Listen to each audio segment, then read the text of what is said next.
Okay, guys, today it's kind of on my heart. I wanted to I've been thinking about this since yesterday because I had a flood of memories come to me and I thought about it and I said, I've been being transparent. And so I want to do a transparency video today, and it's going to be I'm just going to talk to you a little bit about my experience with being forgetful and forgetting things, along with PTSD, bipolar depression, anxiety, panic attacks, all that, and how it can affect daily life and relationships and everything. Because here's a good example, because I want people to be patient with the ones they love. You know what I mean? I'm quite sure they didn't mean to forget 6 months. Who meant to do that, especially if it meant something to the both of you, because you lived the time, you did stuff that whole time. But something really can be out of okay, let's say in 2000 you had a tragedy of some sort. This tragedy caused you to go see your medical provider, and share with them, hey, I'm doing worse, and they increase your med or they add you a med. Now, to help you function, because they gonna probably find out from you, well, what is it you feel you need to help in, right? And I was a very professional girl, right? So I'll probably use myself as example, even when it's not my story right now. I'll tell you when it's me, and when right now I'm just using myself so that I don't have to use some name or somebody else. Okay, all right. Let's say you have a tragedy in 2000, and the type of meds I need to be on to function in society says I need one that's a downer and one that smooths me out. But in order to do this, it's affecting my cortisol levels that I taught y'all about like a lot of videos ago. How it dump in my systems and stuff like that. It can have to do with how you think. Okay? How you think. So you're coping, but you're coping with the help of something. You still living every day. You having everyday conversations. You went to work every day. You still live life. Now you're 10 years later and can't remember, not a detail. You can't remember that 6 months. You did what? It's not there. Something may happen. Remember, a lot of videos ago, I talked to you guys about triggers. A word may trigger something. Now you may vividly remember in great detail memories and a time. You'll start remembering what songs you was listening to and how you used to wear your hair, which car you had during that time. Regular memories that other people have at their essence all of a sudden comes back. It's like you don't have all of the pieces. I don't know how to explain it, but I want somebody to be patient with the people they love. I promise, because I've experienced people get mad at you because you don't remember stuff. I have stuff from high school and my childhood I do not remember. I have stuff from my childhood and in high school that I remember perfectly, verbatim, down to what color somebody had on, down to whatever, how my hair was, everything. I know someone right now from my high school that this man hates me. I have been home now for about 10 years. This man has expressed to me every time he sees me that he's upset because I do not remember his name. I don't remember his name. He doesn't. Maybe in one of the breakdowns, maybe that's one of the things I miss. Remember, in my 30s, I'm 45 now. In my 30s, I had 3 mental breakdowns. Okay? And one of them, I lost my speech. I had to learn how to talk again, speak again, all that good stuff. Like, sometimes I slur and you guys will be like, probably like, what's wrong with her? Why is she fumbling words, stumbling words? Sometimes it actually is not on purpose. It's years of sickness. And I guess your body and memory, and my mouth was really tight at one point. I couldn't talk and my muscles hurt. Like even now I can overdo it. So I want to just explain, because I don't want to get too far off in a way, because there's so many facets to this, to mental illness is not what people think. Like, if you could imagine, all those reasons could be why I'm being, or me or anyone else could be being considered slow. We're processing different. We may be smarter than you, sharp as a whip. You know what I mean? But the way we may have to communicate or process things mentally may cause us to respond in a different way. Like, I was trying to figure out why I do certain things. I just ran across a video where, you know, and thank God we're at a time where information does come to us free. Sometimes it's crap. You got to do your research and be diligent.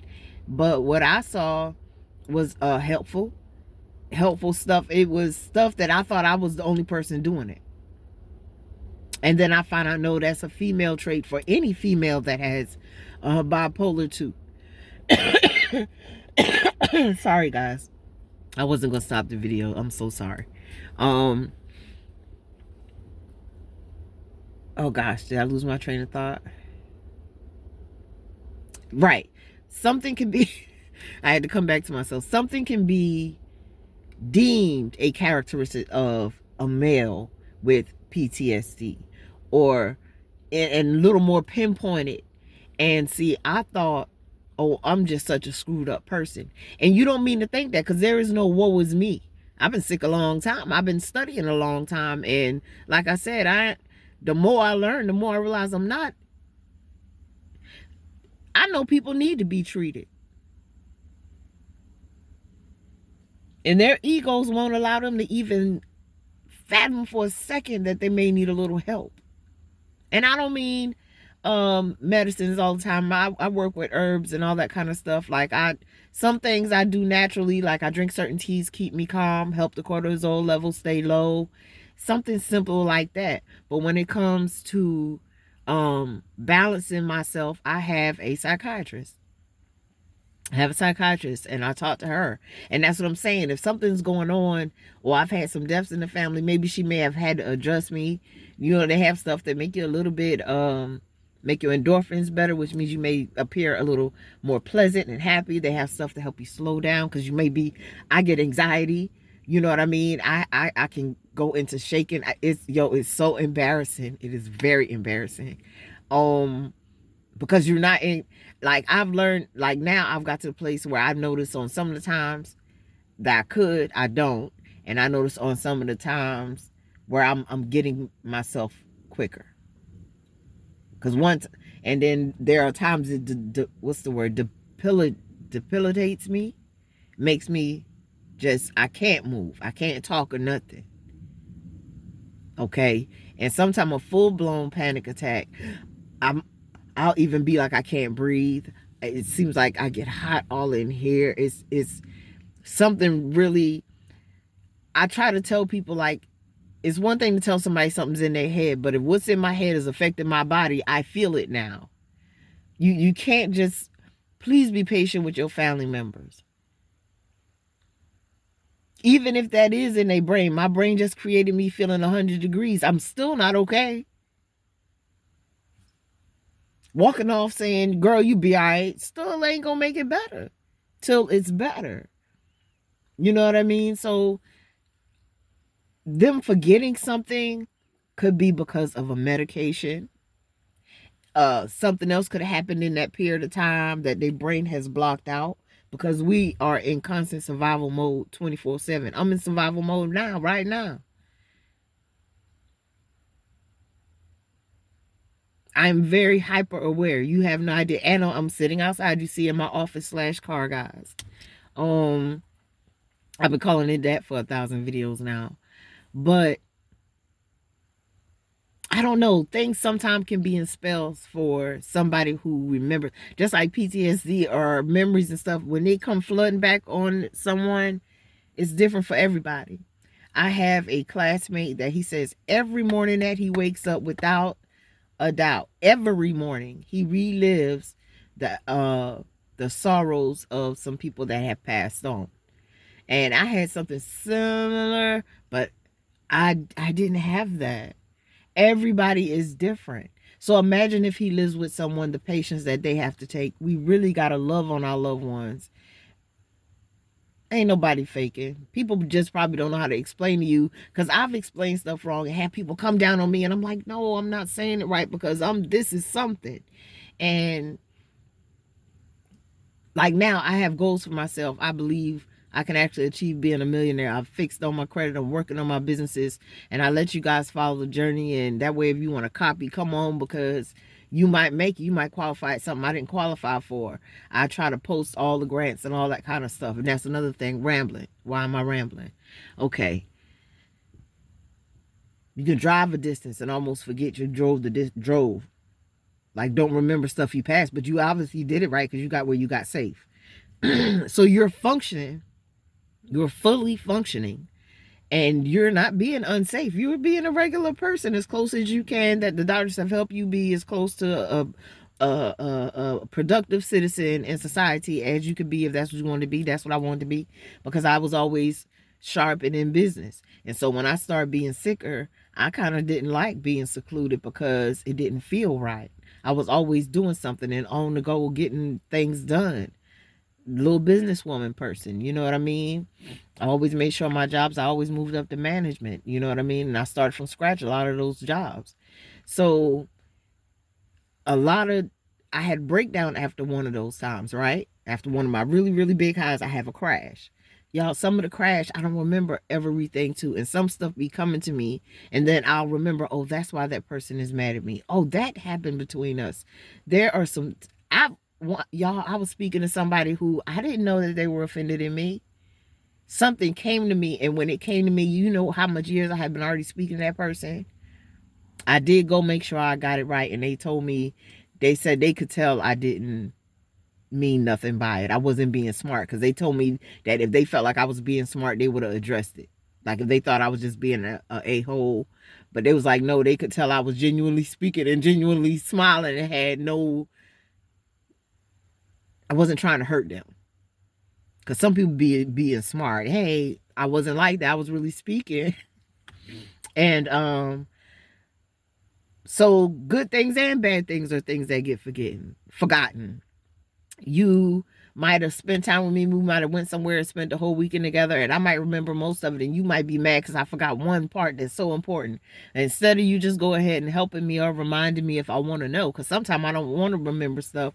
People jogging a memory that, like I said, you could send me into a panic attack or something, send me into another breakdown of some sort.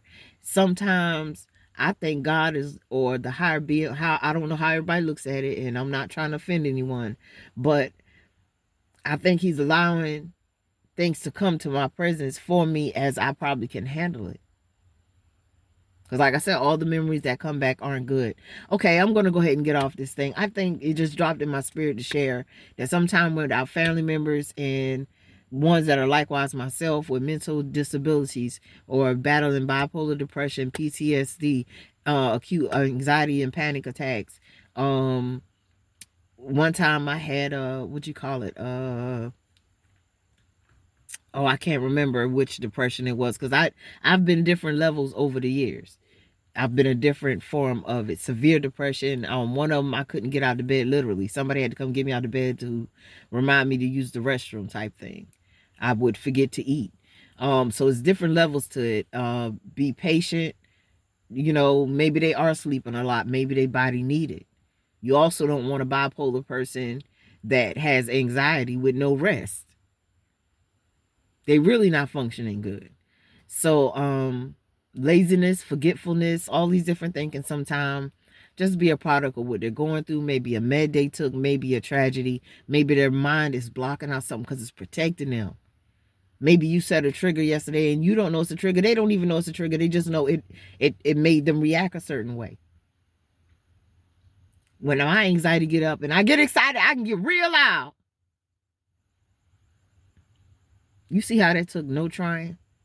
Because that's a register I can just, but it could be from anxiety, it could be from my adrenaline.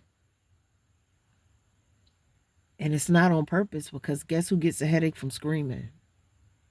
Me. I'm miserable. So, you know what I mean? Just please be patient with the ones we love. And I'll try to be a little more transparent more often. But that's just letting you in right now. Matter of fact, I might as well give you a health update on myself, a mental health check update on myself, because I've been giving them. But so let's see. Right now, I'm at a place where I'm just very focused.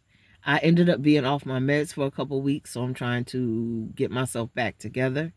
I talked to my psychiatrist last week and we started me back over on program.